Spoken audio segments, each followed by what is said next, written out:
All right, guys, well, welcome back. We mentioned earlier, we talked a little bit about Shellcrete and how it was the building blocks of our original European settlers in our area here.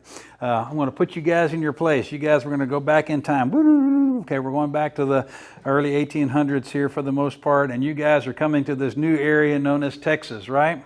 Why are you coming here? What's the purpose? Anybody know? Why would you want to come to Texas? Gold, God, and glory. Gold, God, and glory. Close to. How about land? That's the big thing that everybody's coming for. So you guys are all Europeans. Most of y'all are probably Irish, I would imagine. Okay, because that's where we're getting a lot of our influx from at the time, obviously.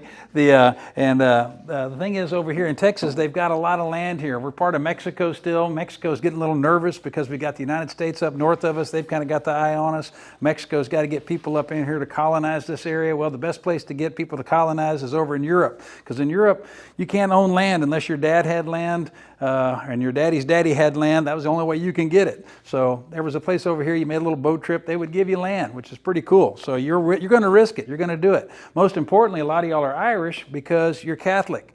Mexico was mostly Catholic. So again, a lot of our early influences in our area, personally here in this area in Coastal Bend, were a lot of Irish immigrants here. So that Catholicism very important to it. So you guys have all signed on for this trip. You've been on a boat now for about a month. You made it over to New Orleans. You stopped off there. You got some supplies. You also picked up dysentery, malaria, some other cool yellow fever, who knows, whatever, some kind of horrible disease there probably. And then you had about another 2-week trip to go from New Orleans till you got back to Texas.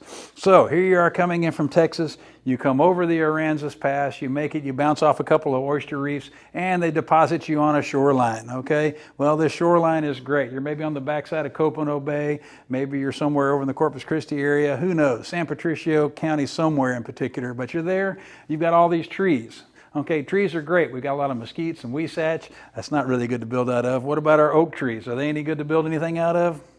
Not much. There's a lot of crooked trees. They're really strong. It's good stuff, good wood, but it's not very straight. So did you buy a bunch of lumber when you were in New Orleans? No, you didn't think about that. That was the only place you can get lumber. So maybe if you were lucky, there'd be a ship coming and bring you some lumber. But what you do have a lot over here is we have a lot of oyster shell. So what you do is you go back and you remember your history and the Romans, and even over in Ireland over there, you can take limestone and you can heat it up to about 700 degrees and you can chemically convert it into a cement type material. Okay? And this stuff here, if you added water back into it, it would actually work as a binder and it would form a crude cement, crude concrete. So what you did is you thought, hey, oyster shell, calcium carbonate, this may work. So you grind this stuff up. You build a big fire. You get this stuff really hot. As that fire goes out, you pull this stuff out of the fire. You put it in a barrel. Then you wax that barrel because you don't want the moisture to get into it. So you keep it nice and sealed. They didn't have cool 5-gallon buckets like we do today. So you'd have this. So this is a big process. You're having to work with all this. So you get lots of this stuff set up. Then you go out and get you a bunch of oyster shell. You get you a bunch of oyster shell hash, which is a lot of the broken down oyster shell here, because this adds a lot of good filler and aggregate in there. And then you can mix all this stuff together and you can start forming this, what we call shellcrete here. You can form it into blocks. I've seen it where it's been used in blocks, kind of like building blocks like we do cinder blocks today. Or you can do this slip form type mold. You can see the little lines on here. And what they would do is they would use wood to hold that in like a form, fill it full of this shellcrete, allow it to cure out, then they'd move that form up again and let it cure out. So probably a couple days, another couple days, another couple days. So that's probably about 2 weeks worth of work to build that right there. So that's a lot of work to do, but very important. It gives you a structure. And like I said, that's actually what was an old cistern there. So that held your fresh water. So very, very important to have that. So this was a good material to use. We're going to cheat a little bit today when we build our shellcrete. I didn't build a fire the past few days. I have done it that way, and it's worked for me sometimes it hasn't. So there is some chemistry involved there. It's got to get really hot. But we're going to cheat, and we're going to use some Quickcrete, which is basically cement. Okay, and this is the small bag. I know some of y'all have probably seen the big bags before. Yeah, this is the small bags. You can pick these up. They're a couple bucks. They're cheap. But I've got a bucket of that. I've got our oyster shell. We've obviously got some water here. I like the little spoons. And our container of choice today are going to be little solo cups. Okay? Solo cups. Everybody's familiar with those. And what we end up doing is we're going to mix all this stuff together in here. And once it hardens out, you can cut away the cup and you end up with a neat little Shellcrete pop here, okay? You can set these out in the garden out there. You notice they look all nice and smooth on the outside right now. As that starts to erode away, you'll end up with this Shellcrete structure here. A lot of the buildings that they would make out of this stuff, it would have kind of a rough exterior on it. Then they'd mix up a lighter version of this and actually kind of tabby that wall with it, kind of like a plaster, if you will. So that's kind of what our goal is today. And you can even see there's a little bit of seaweed in there. So this is legit stuff. All right, for this activity, we'll need a few items here. Nothing too outrageously expensive. One of the things I like to use is this Shellcrete concrete mix. Pretty cheap. It's also a lot easier than having to go out and roast oyster shells and get it broken down. So this works nice and easy for that. Pretty cheap. I like to put it into a little bucket here too, so it's a little easier to handle. You can also seal it back up so you don't have to use it all. It'll get hard over time if you're not careful. We've got that. Of course, we're going to need some water to mix with it. We're going to need some spoons. Plastic spoons. You could probably use tongue depressors or anything like that would probably work. I just use plastic spoons because I've had some. And of course, however many of these you want to do, these solo cups work well. You can also use Rubbermaid containers or Tupperware, some of the disposable Tupperware. That works well as well.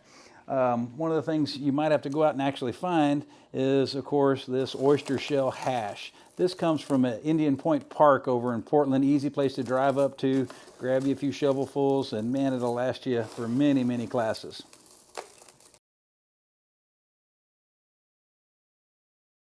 All right, let's make some Shellcrete.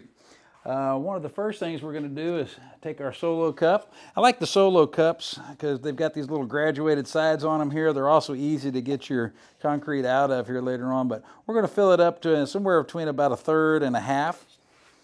I'm going to use our concrete mix. Depending on how big your spoonfuls are, about 4, maybe 5 spoonfuls in there. Well, let's go one more for good measure. All right. And I've got it filled up to about there or so. And what we want to do next is we're going to add very little water to it. We want to make this kind of like almost like a thin milkshake, if you will. So I'm going to add a little bit of water to it. And we're going to use our spoon. We're going to stir this up, making sure we scrape it down the sides. I feel like I'm doing a baking show. We're going to add a little more water to it. It's still a little thick. And if it is a little thin or a little thick, it doesn't matter. Once it gets wet, it will harden up. If you get it real thin, you can always add a little more concrete mix to it.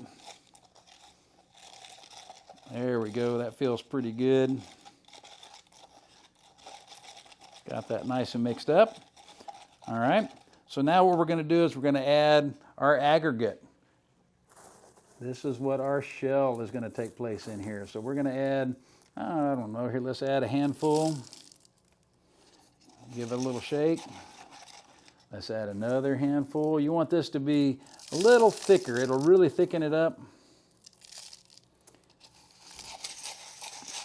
There we go. And you can almost just barely move this stuff around in the cup. I'm going to add just a little bit more here.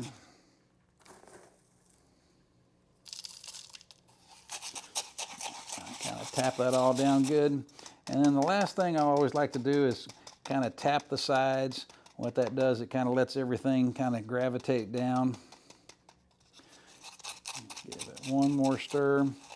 If you want to leave the spoon in it, this is the time to do that so you can pull it out. Or if you don't want to leave the spoon in it, you can pull it out. That's perfectly fine.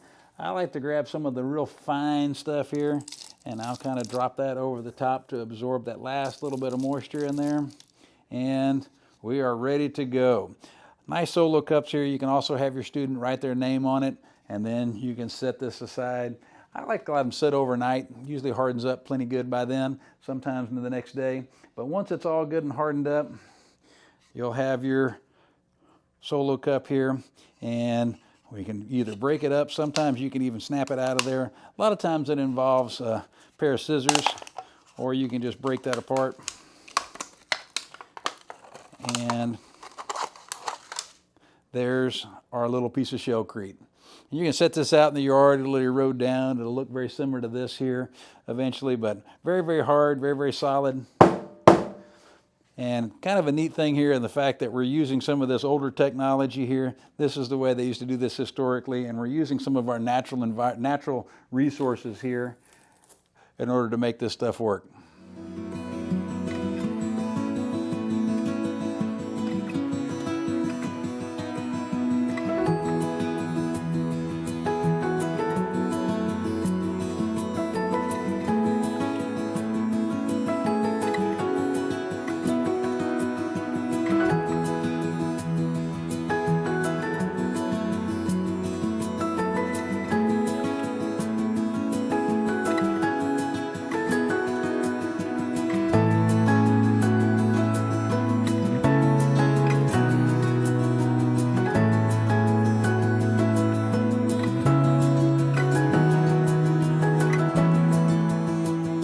Folks, I hope you enjoyed making your Shellcrete. I hope it was a success.